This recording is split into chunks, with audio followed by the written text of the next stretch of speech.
জুমার দিনে সূরা কাহাফ তিলাওয়াত করলে কিয়ামতের দিন আকাশ তুল্য একটি নূর প্রকাশ পাবে। বেশি বেশি দরুদ পাঠ করা এবং বেশি বেশি জিকির করা মুস্তাহাব।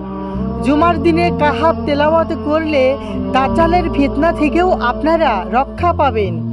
এমনিতেই যে কোনো সময় যদি কয়েকবার দরুদ শরীফ পাঠ করেন তাহলে আল্লাহ তাআলা সেই পাঠকারীকে 10টি রহমত দান করেন।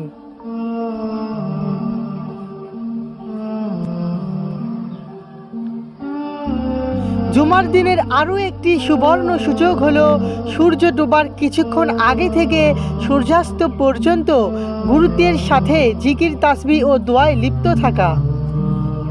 এ সময় জিকির তাসবিহ ও দোয়াসমূহ আল্লাহ তাআলা তাড়াতাড়ি কবুল করেন। ভিডিওটি